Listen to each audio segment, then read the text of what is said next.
Hola, hola, ¿cómo están? Feliz lunes, comenzando la semana aquí en Letrópatas. Toda la locura por las letras empieza desde bien temprano y desde el primer día de la semana. La semana pasada no pudimos conectarnos, tuvimos algunos problemas técnicos, pero aquí estamos para recuperar esa charla con Arturo Lezcano, que ya nos está esperando desde Madrid. Ahí estamos viendo que ya se están conectando Judith Romo, Betty Marmolejo, muchísimas gracias, Cristian Mix, Jonathan, mujer de mala fama, muy bienvenida, Gompi, Sonia Guillén, de Alcántara. Muchísimas gracias a todos los que han estado conectados en este día atípico. Gompi, hola, hola, hola, por supuesto. Y vamos a estar hablando de este libro, yo les decía en redes que vamos a estar dando un paseo por Madrid, y no un Madrid cualquiera, el que vivía, respiraba y acontecía en 1983, un año emblemático, muy significativo, y desde luego que tuvo que ver mucho con las bases de lo que luego, pues, se formó y hizo que esa ciudad sea hoy lo que es. Una maravillosa ciudad, ¿qué les voy a decir yo? Madrileña gata, de origen y de corazón. Y bueno, pues vamos a hablar con Arturo Lezcano, que es un periodista, que además es gallego. O sea, vamos a preguntarle para empezar qué hace un gallego hablando de Madrid y de un año pues que a él le tuvo que llamar la atención. Así que, bueno, como vamos ya reuniéndonos aquí varios, pues vamos a dar entrada a Arturo. Vamos a decirle a Arturo que aparezca en nuestras pantallas de Letrópatas para que justamente un poco sobre qué pensó él, cómo fue la investigación, qué se encontró. La verdad es que a mí me gustó muchísimo. Les puedo decir que, bueno, que reviví mucho mis años mozos porque evidentemente fueron unos años que yo viví muy chiquita. Arturo, bienvenido, ¿cómo estás? Bien hallado, por fin. Encantado de estar aquí, Laura. Pues igualmente van a notar el acento gallego que tiene Arturo, y es porque tú eres de Galicia. Cuéntanos un poco de tu historia, porque has estado como corresponsal y como destacado periodista en Buenos Aires, si no me equivoco. Has pasado por México, vas a venir pronto a México, luego nos contarás de ese plan y ese proyecto que tienes entre manos. Pero cuéntanos un poquito cómo llegaste a este Madrid 1983 y qué te atrajo de esa fecha, o qué te motivó a decir, tengo mucha información para escribir de este año. Hola. Sí, bueno, es un poco al revés. Voy a empezar por el principio. Efectivamente, viví 12 años en Latinoamérica como corresponsal, como freelance, bueno, tenía una productora también de televisión. Así que viví 6 años en Buenos Aires, 6 en Río de Janeiro. Te verás reflejado, aunque sea en la lejanía, por tantos años en ese maravilloso continente. Y por supuesto, claro, fui mucho a México cuando así lo convenía por la actualidad y también pues por puro disfrute, ¿no? Como es normal teniendo ese maravilloso país tan a tiro de piedra como lo teníamos. Entonces, después de esos 12 años, regresé, o más bien fui a vivir a Madrid por primera vez. Nunca había vivido en Madrid, estoy hablando del año 2017, y al llegar decido hacer un podcast, un documental sonoro narrativo, para que se entienda, no un podcast de mesa, que está alojado en la plataforma Podium Podcast, que se puede, por supuesto, escuchar, dedicado a Olafo. Y se llamaba así, Olafo. Y Olafo, para quien no lo sepa, que seguramente la mayoría no sabrá la historia de ese avión, pues era eso, una aeronave de la compañía Avianca, que yo descubrí porque precisamente haciendo una pequeña investigación sobre, entre otros, Jorge Ibargüengoitia, de quien sabía que había muerto en Madrid en 1983, pero no sabía nada más. Estaba haciendo una investigación sobre otros autores latinoamericanos cuando me topé que en este caso Ángel Rama y Marta Traba, dos críticos de arte y de literatura renombrados, uruguayo y argentina-colombiana, pues también se murieron en Mejorada del Campo, que es una localidad cercana a Madrid, en 1983. Así que dije, aquí debe haber una historia. Hice ese podcast sobre Olafo y ahí, pues la editorial Libros del Cao, que edita ese libro, pues me contactó para ver si quería hacer un libro sobre ese acontecimiento. Bueno, como suele pasar, Laura, tú sabes, empezamos la conversación en A y terminó en Z. O sea, lo que iba a ser un libro sobre eso terminó siendo una especie de crónica un poco alocada sobre un año alocado, que es 1983, del que no formé parte porque era muy pequeño, y por supuesto porque soy gallego y vivía a 600 kilómetros. Así que esta es la génesis un poco loca también de ese libro que tienes entre las manos.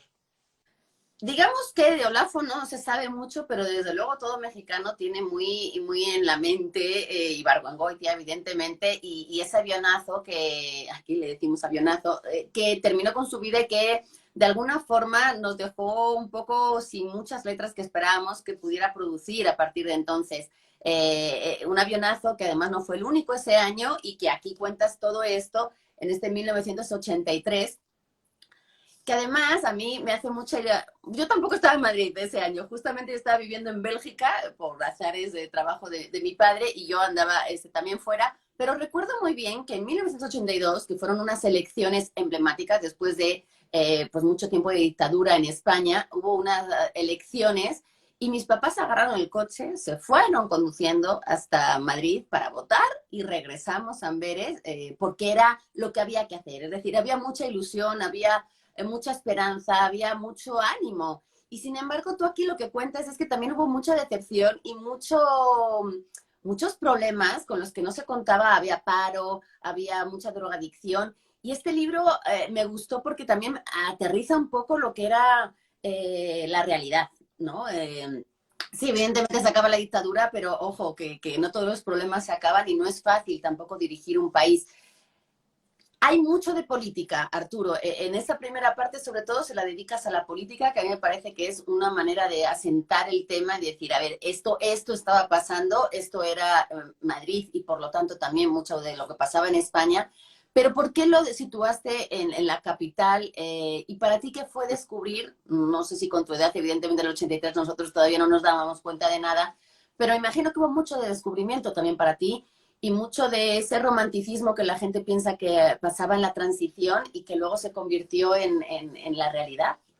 Sí, eso que decías tú, algunos le llaman desencanto, ¿no? Un poco, porque es un golpe de realidad bastante grande cuando efectivamente hay un cambio claro en las estructuras de poder a partir de esos años y no se dan todos los cambios que uno, a lo mejor, quizás tus padres u otros que votaban en aquel momento pensaban cuando había un cambio de gobierno, y no solo un cambio de gobierno, sino que por primera vez, esto es importante también para la gente de México entenderlo, después de 40 años de dictadura, muere Franco en el año 75, desde el 75 al 82 se suele considerar, porque hay teorías para todos, que esa es la transición española, estudiada muchas veces como una fórmula exitosa. En España, por supuesto, se tiene como algo casi sacrosanto y, claro, yo como periodista no soy académico, no soy historiador, por supuesto, mucho menos político, sí que trato de ordenar los hechos de tal forma que pues, uno pueda sacar las conclusiones de si todo era tan color de rosa como parecía. Mi forma de aproximarme, pues, claro, aquí un poco que la cabra tira al monte, como decimos aquí, Laura, ya sabes, pues es una forma de aproximarme como alguien, como decíamos, que ni es de Madrid ni estaba en su edad adulta en aquel entonces. O sea, la forma de aproximarme es la del corresponsal. Seguramente si hiciese un libro sobre Buenos Aires, sobre Río de Janeiro, sobre Londres o alguna otra ciudad donde he vivido, seguro que tendría otra mirada. Ya tendría algún prejuicio adquirido que tienen aquellos que son del propio lugar, ni que hablar si tengo que hacer un libro sobre mi ciudad, que es A Coruña, ¿no? Entonces, esa aproximación sin querer de llegar a... Yo empecé a trabajar en el libro en diciembre de 2018, tuve un año y tanto para trabajarlo sobre terreno, después la pandemia y salió publicado en septiembre del 21. Es un libro con muchas entrevistas, 50 entrevistas, muchas en off, otras en on, por los temas delicados que se tocan. Tiene hemeroteca, tiene biblioteca, pero a lo que voy es que en toda esa aproximación yo voy con la mirada un poco, pues casi desnuda, un poco limpia, digamos, de acercarme en esa primera parte del libro a los barrios y a la política, y creo que es Madrid el lugar donde se centraliza lo que yo considero, que es que 1983 es un año que aparentemente no tiene la fama de 1982 como año paradigmático por esas elecciones que citas, por el Mundial de Fútbol incluso, en fin, es un año como que cambia y parte las aguas, pero como suele pasar, es el año siguiente a esa partición de aguas donde realmente se baja la realidad, efectivamente. Entonces, yo intento, incluso a veces levantando un poco el pie, que no parezca pesimista. Y creo que se consigue porque hay muchas cosas muy esperanzadoras. Pero es verdad que avionazos por medio y algunas otras cosas más, muchos muertos en muy poco tiempo por tragedias seguramente evitables. Pues como siempre digo cuando me preguntan, yo creo que lo que trato de retratar, y de ahí el subtítulo, cuando todo se acelera, es pues ese acelerón de una sociedad como que tiene muchas ansias de cambio y que esos raíles sobre los que va a 1000 por hora a veces están un poco sin apuntalar. Aquí, Laura, también siempre hago mención a que, de nuevo, la cabra tirando al monte, pues realmente veo aquella España como un país latinoamericano en muchos aspectos. Y creo que hay muchas cosas en las que se ve uno reflejado, pues experiencias que uno vivió del otro lado del Atlántico. Me refiero siempre a eso, una sociedad muy joven, como se suele decir, en vías de desarrollo o queriendo desarrollarse a una velocidad que a veces no se permite. No se permite. No asimila. No asimila, no están las estructuras preparadas. Como decía, después de 40 años de dictadura, por primera vez quien gobierna no vivió la guerra civil, que en España fue en 1936, los mexicanos lo saben bien, hasta 1939. Todas esas estructuras de poder, especialmente las militares, pero también las civiles, todavía estaban en manos de gente no que hubiera vivido la guerra civil, sino que había ganado la guerra civil. Los que perdieron, entre otros, estaban en México y en otros países del exilio. Así que es a partir de ese año donde realmente España toma un rumbo acelerado y se empieza a sostener hasta una velocidad de crucero, sin duda también pues con ese aldabonazo que es la entrada en la Unión Europea, en la Comunidad Económica Europea, en 1986. Me llama mucho la atención el orden, la estructura que tú le dedicas, porque al final viene además algo que yo creo que es necesario y que yo descubrí como muy al final y agradecí no haberlo visto antes, que es un orden cronológico de los hechos, es decir, lo que para ti fue más destacado de lo que pasó ese año, desde diciembre del 82 hasta diciembre del 83. Y sin embargo, tu orden de capítulos es más temático, es más, de hecho hay muchos episodios, hechos, actos, personas que aparecen en varios capítulos de una manera diferente, tratada y con otras perspectivas y centrándote en otras cosas. ¿Cómo fue para ti ordenar toda esta información? Porque me imagino que la investigación te volcó en una cantidad de datos impresionante y abrumadora, pero luego tú tuviste que decidir ese orden. ¿Cómo fue? Porque me parece que además es muy atinado y te mantiene mucho en esta parte novelesca de esto que podría ser un ensayo, pero que también es un poco novela. Bueno, hay un poco de intención en eso, específicamente en los intercapítulos, no sé cómo llamarlos, que precisamente tratan sobre las tragedias que vive Madrid a final de año. Bueno, que hubiera varias tragedias muy importantes, entre las que estaba ese avionazo de Olafo, otro más, y bueno, en fin, un incendio en una discoteca, o sea, casi 400 muertos por tragedias en 20 días en Madrid, cosa muy dura. Eso sucedía a final del año y era un poco bajón terminar el libro así. Me refiero al tema cronológico. En cuanto a lo narrativo, como digo, en esos intercapítulos, yo el modus operandi de investigación fue exactamente igual en todos. Lo que pasa es que como yo había hecho ya ese podcast y había hablado con supervivientes de las tragedias, con gente que lo vivió de cerca sin estar dentro, tenía mucha información, me pareció que, aunque no lo advierto al lector, pues lo podía tratar como si fuese perfectamente bueno, no sé si una novela, pero desde luego narrativa sin más. Es decir, una vez más, esa no ficción, ahí apelamos a los grandes del género latinoamericanos, e incluso metería a Ibargüengoitia también, aunque fuese ficción, tenía ese trasfondo de no ficción en algunos de sus libros. Lo que trato es de, aplicando las herramientas del periodismo, pues contarlo a través de lo que cuenta un superviviente, no con sus comillas y su reportaje normal que diríamos, sino pues como si fuese un narrador omnisciente que introduce a sus personajes en un trance tan doloroso como este. En cuanto al resto, a la estructura, pues yo creo que se fue haciendo también, otra vez por deformación profesional, traté de, no sé, marcar una especie de ejes transversales que sucedían a lo largo del año y que podían hilar unos con otros con esos intercapítulos. Así que tomé los temas que yo consideraba más importantes, que es la transformación urbanística de Madrid, donde también se puede ver representadas muchas ciudades latinoamericanas, la política, bueno, toda la violencia política que había en aquel momento, los terrorismos de todos siglos. Claro.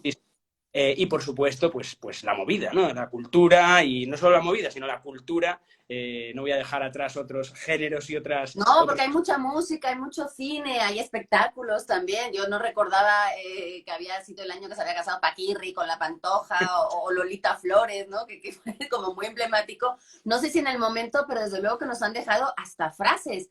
Hay frases emblemáticas de ese año que se han quedado en el vocabulario común de todo español.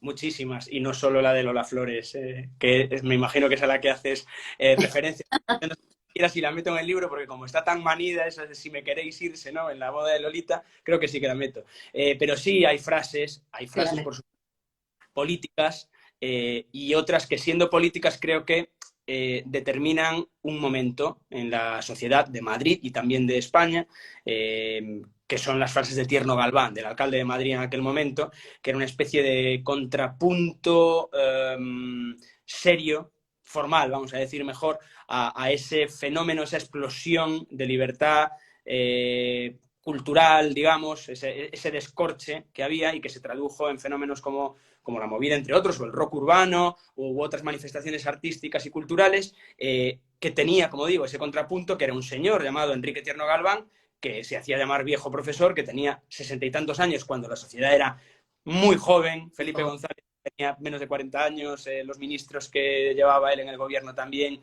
Hay una frase del entonces director del País que dice: yo era el jefe, el viejo de la redacción, 33 años. O sea, en esa sociedad tan joven, tan latinoamericana, había un señor que hacía esa especie de figura casi de presidente de la República de otros países, no en España, como venerable, que al mismo tiempo dejaba frases muy graciosas, ¿no? Y ahora ya no suena, han pasado 40 años, pero ¿quién diría al alcalde de Madrid que va a un festival de música, de rock duro, de heavy, y dice aquello de rockeros a colocarse y al loro, bueno, a ver cómo lo traduces tú, Laura, te dejo a ti, ¿no?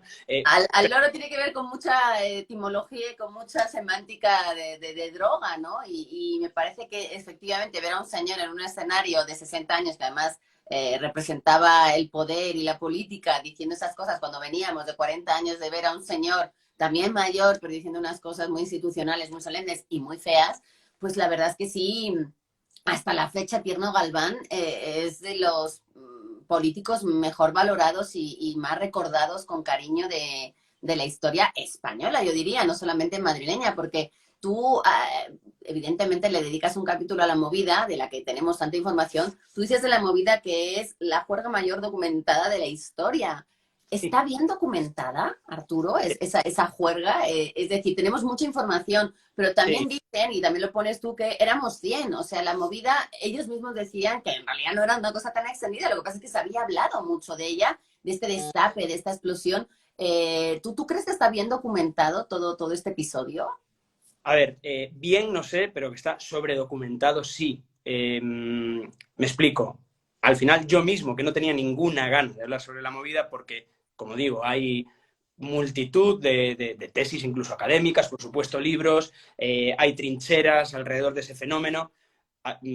Traté de ser lo más desnudo posible, ir a la fuente original, o sea, a ellos, los que están vivos todavía, y preguntar, y además no a los típicos y los de siempre, sino a otros que participaron. Esos que dicen, éramos 100, si al final no, la movida es una cosa chiquitita del centro de Madrid, y es verdad. Entonces, eso da que pensar y te pones a pensar por qué se documentó tanto o por qué tiene y tuvo tanta fama y no otras cosas, por ejemplo, que venían de los barrios y que eran barrios muy pujantes en ese momento, y sin embargo, pues todo el mundo se queda pues con Alaska, con esto y lo otro, y ya está. Almodóvar y demás, pero Habría que ver por qué, creo que tiene que ver en parte, trato de explicarlo en el libro o dejo que lo expliquen ellos, pues porque era un momento, un lugar, de nuevo, Madrid 1983 y los 5 años anteriores y apenas los 2 siguientes, porque ahí el 83 precisamente es el año que marca la institucionalización, sino la instrumentalización de la movida a manos de políticos, pero sí que es un momento en el que después de pasar, digamos, el final de los años 70 en España, en el que los cantautores, por ejemplo, de tenor político, que por primera vez se podían manifestar a través de sus canciones una vez muerto el dictador Franco, pues se pasaba una escoba y venían los hermanos pequeños de todos aquellos, ellos mismos, ellas mismas me lo cuentan en el libro, dicen, no, es que mi hermano mayor corría delante de la policía al poco de morir Franco. A nosotros no nos hacía falta, nosotros queríamos salir y reventar. Y Divertirnos. sí, pues, Y además también Madrid como un poco la cabeza del reino. Es otra de esas frases emblemáticas que tú dices cuando el terrorismo quiere pues hacer daño, lo que hacen es apuntar, ¿no? Hay que golpear ahí porque lo que hagas va a doler mucho más. Y eran unos años en los que también se tenía miedo, es decir, se habla mucho de la diversión, se habla mucho de no sé, las ganas que había de vivir y de expresarlo, pero también era un año en el que la delincuencia, el caminar por la calle, la policía no era precisamente muy confiable. Y tienes en tu centro además Carabanchel, un barrio también muy característico de Madrid, donde hay una cárcel y a la que tú le dedicas no pocos párrafos de este libro. sí, y además, así te cuento que además poca gente me preguntó sobre esto, si tenía desechos el libro, porque ya de por sí es amplio. Sí, de donde tuve que cortar, y no por gusto, fue precisamente el capítulo de Carabanchel, que lo situó en el centro, si no me equivoco, es el capítulo 5 de 8. Es el centro del libro porque creo que es digamos, un centro, es como una especie de torno, de molinete, no sé cómo se dice en México, como un poco de ruleta, por el que uno pasa y pasan todos los protagonistas que se dan cita en ese otro Madrid, ¿no? En el centro de Madrid. Mm, también los ejemplos me vienen a la cabeza, ¿no? En aquel Madrid era tan fascinante, dije una vez y alguien me dijo, qué barbaridad dices. Bueno, fascinante como material periodístico, que uno podía salir del cine en Gran Vía, giraba una manzana y a la vuelta de la cuadra pues tenías una calle con 25 edificios dedicados a la prostitución. En la siguiente calle había pues un terrorista preparando una bomba. Al otro lado, pues la heroína que empezaba a golpear con fuerza en España, pues vendedores de una nacionalidad, de otra, los locales y demás, trapicheando. Al mismo tiempo, delincuencia común, brutales los datos pues, que reproduzco en el libro de la delincuencia, de los atracos y demás, y detrás, policías de gatillo fácil con la pistola al aire, cosa impensable en algo como hoy. En ese universo que sucede en Malasaña, en Gran Vía, en el centro de Madrid,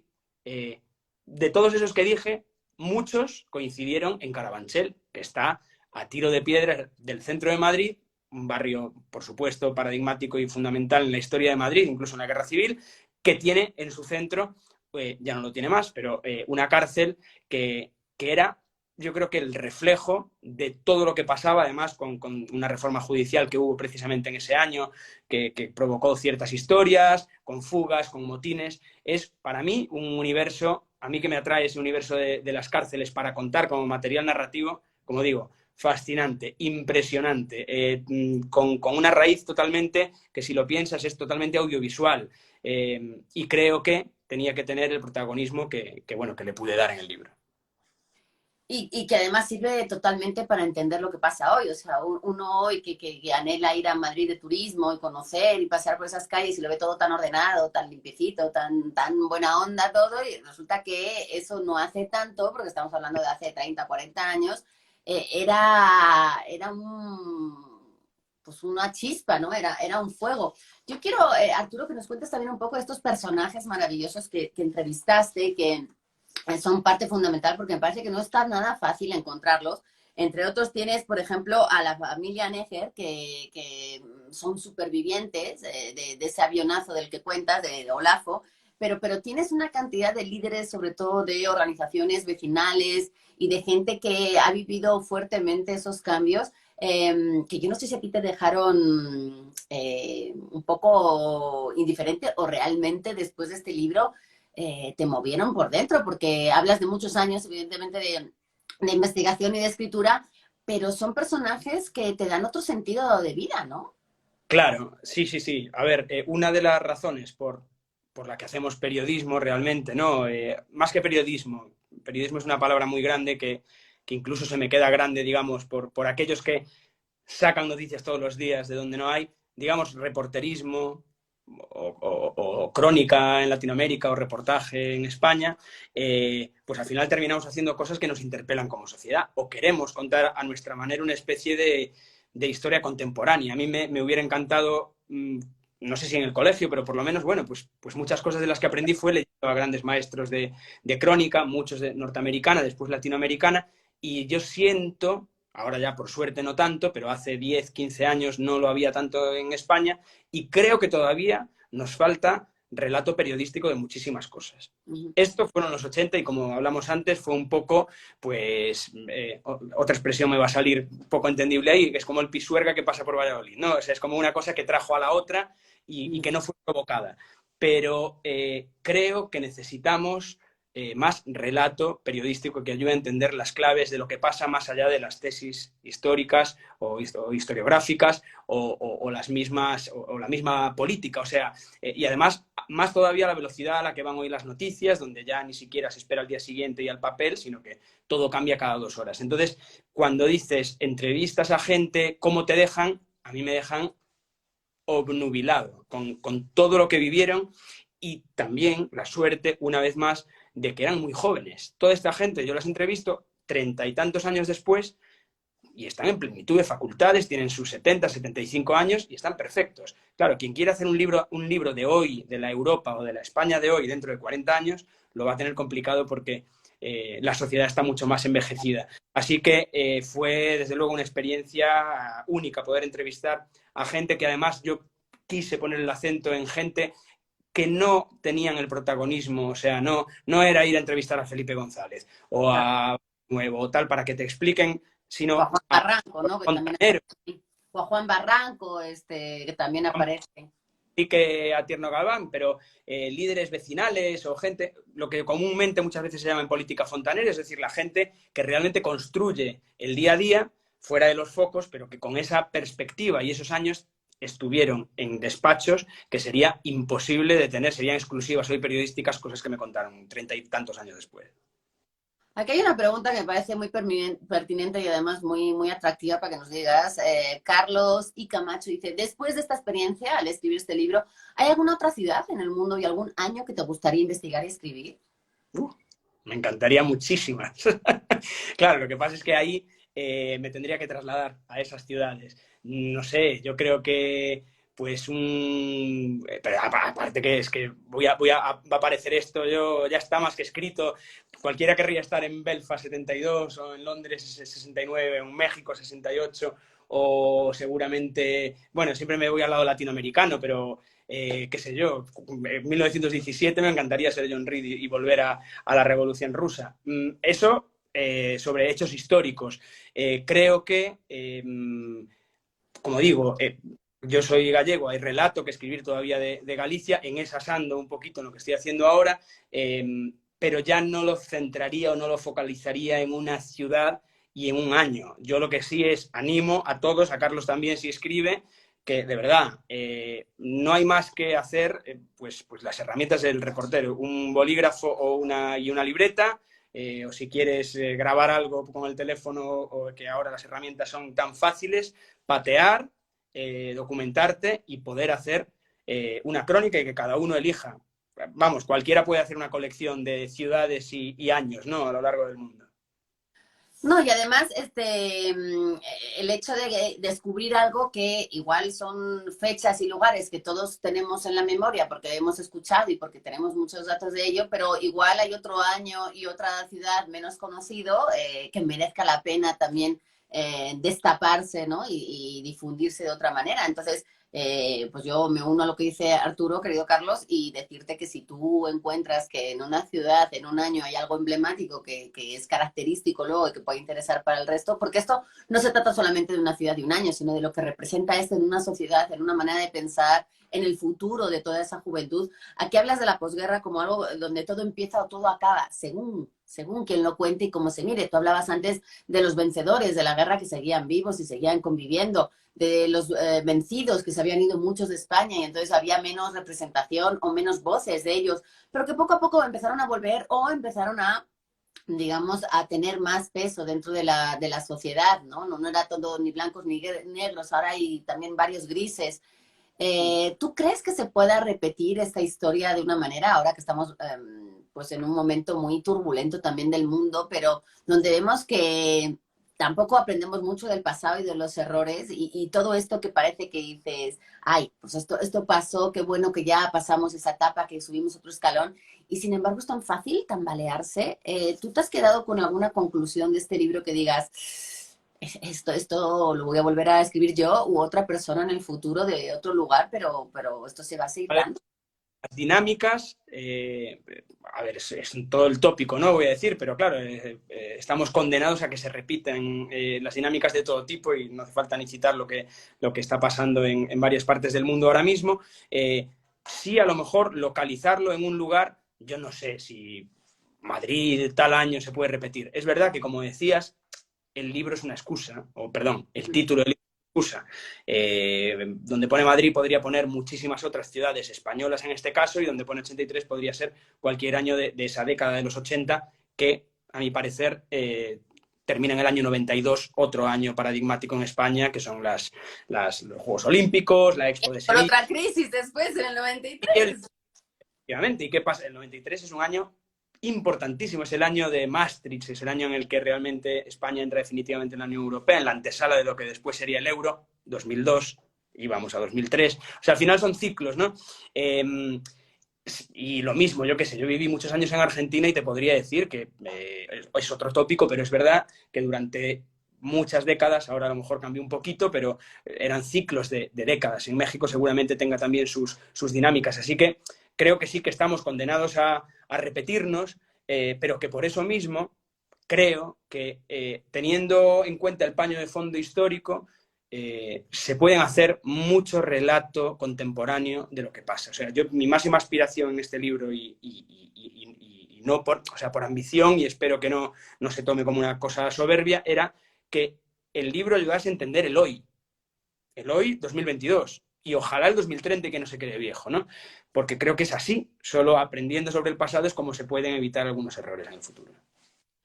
Ya hay varios que están preguntando cómo conseguir este libro, cómo acceder a él, cómo leerlo. Yo sé que Libros del Cao está en España, no sé si en México se pueda conseguir. Hay una versión electrónica y quiero que nos hables de ella, pero también de la manera de conseguirlo en papel, porque además siento que es un libro, desde luego, para ser subrayado y para tomar nota. Yo sé que algunos me dirán que soy una blasfema, pero yo soy de las que le gusta anotar en los libros y poner al margen ese tipo de cosas que luego quiero destacar, y este libro es uno de ellos, sin duda alguna, para entender muchas de las cosas que nos contaban nuestros padres, nuestros abuelos, o que hemos escuchado en muchas noticias y que decíamos, existió, sí pasó y no fue una leyenda de mi familia. ¿Dónde podemos conseguir este libro, Arturo, para no encargarte varios ejemplares en la maleta la próxima vez que vengas? A ver, por supuesto en ebook, según me informa Libros del Cao, la maravillosa editorial con títulos espectaculares de periodismo, y editorial que apuesta por la no ficción y el periodismo. Todavía no tenemos anaqueles en las librerías en España que pongan periodismo, lo conseguiremos alguna década, pero sí integran en historia, otros en viajes y otros pues en crónica del hoy, ¿no?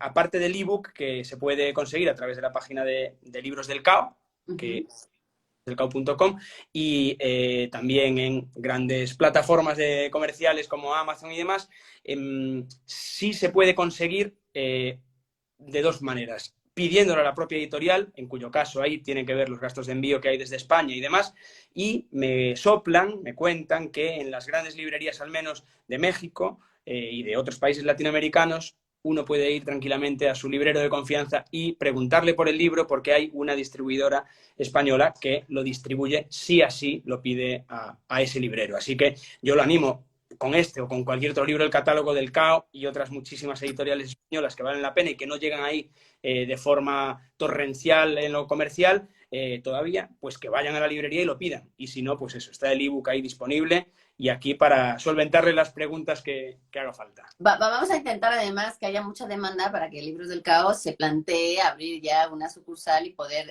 o una distribuidora, y poder conseguir. Muchas veces en las ferias del libro traen algunos títulos de editoriales que aquí son menos conocidas, que tienen menos presencia, pero que también tienen que ver con, no sé, cuando es el invitado de honor, el país, etcétera. Evidentemente pedirlo por correo es muy buena opción porque este es un libro para tener físicamente, pero también la versión electrónica creo que es bastante buena. Arturo, vas a venir pronto a México y yo sé que vas a empezar una gira por Latinoamérica. Cuéntanos de ese proyecto que te traes entre manos sobre el galleguismo. Sí, a ver, en realidad es el segundo viaje. Acabo de volver de Argentina, Uruguay, Brasil, y ahora sí voy a México, Panamá, Venezuela, Cuba, que en realidad es un poco volver sobre mis pasos de esos 12 años y algunos antes, viajando permanentemente a mi otra casa, que es Latinoamérica, y que para los gallegos en realidad es una especie de Arcadia, ¿no? O sea, es donde migraban todos nuestros bisabuelos, abuelos, incluso padres, hasta los años 60 emigraban a América a intentar, pues, unos a hacer las Américas, otros a por lo menos vivir, ya que no podían vivir muy bien aquí. Y volvemos a lo mismo, Laura, de todo eso, de esa diáspora gallega, de la emigración en México. Los gallegos son españoles sin más. En otros países como Cuba o Argentina es al revés. A los españoles le llaman gallegos porque eran la gran mayoría. Millones emigramos o emigraron y hay un relato todavía por contar de forma periodística. Así que lo que estoy haciendo en este viaje es, pues, entrevistas a gente que no conocí en esos años y que he ido investigando para poder contar su historia y a través, de nuevo, de ejes transversales, contar un fenómeno que hoy seguro que lo pueden contar africanos, países de Oriente Medio que han emigrado en las sucesivas diásporas que hay por el mundo, pero que de los grandes pueblos migratorios del siglo XX hay mucho escrito de italianos, de irlandeses, de judíos, de libaneses, de armenios incluso, y siento que por la parte periodística, y antes de que vayan falleciendo los que todavía están por ahí, pues creo que hay que rendirles tributo de la mejor o de la única manera que sabemos, que es contando su historia. Yo espero, Arturo, que haya varios periodistas viendo esto en algún momento, si no en vivo, por lo menos en diferido cuando se cuelga a las redes, porque creo que sí, que tienes una invitación y hasta una golosina que les dejas para todas las historias que hay que contar todavía. Uno piensa que ay, ya todo está escrito, ya todo se repite, cada vez vemos más cosas que tienen que ver. Yo siento que estamos en un momento estupendo editorialmente. Hay que leer, hay que pedir esos libros, hay que hablar de ellos para que las editoriales también se animen a invertirle y la gente que está con una idea, pues se lance, ¿no? Porque no es un trabajo fácil, Arturo. Le has No dedicado es, mucho tiempo y aquí se ve mucha profesión.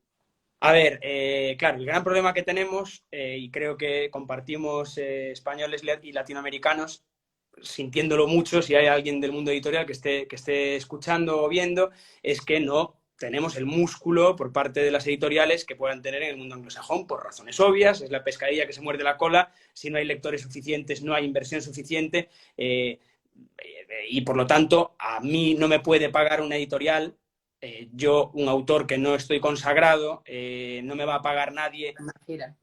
lo que se requiere para estar 2 años o 3 investigando para hacer un libro, ¿no? Entonces, ¿qué hay que hacer? Pues redoblarse, levantarse a las 6 de la mañana todos los días durante 3 años para sacarle horas al día y poder seguir nuestro trabajo de periodista al mismo tiempo.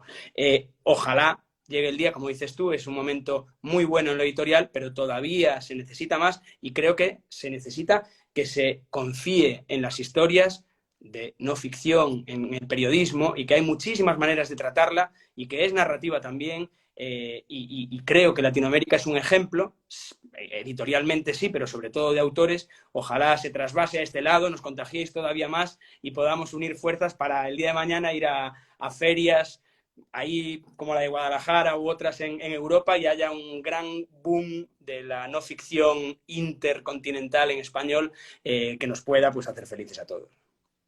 Y ojo, porque siempre acusamos a las editoriales de no invertir y de no tener esto más presente, pero también depende de todos los lectores. Entonces, en la medida que nosotros hagamos también esa demanda de lecturas y que vayamos y pidamos esas lecturas, consumamos, regalemos, y nos acostumbremos también a meter pues no ficción dentro de nuestras lecturas, pues será más fácil que todo ese mundo se mueva y que se amplíe. Hay talento, hay historias y, ¿por qué no?, hay lectores. Madrid, 1983, cuando todo se acelera, que es un gran título también eso, de Arturo Lezcano, Libros del Cao. Muchísimas gracias, Arturo, por este libro, por tu tiempo, por abrirnos una ventana a tantos mundos y a tantas reflexiones, que al fin y al cabo es de lo que se trata, de saber un poco qué nos mueve en la literatura, qué nos transforma al terminar un libro.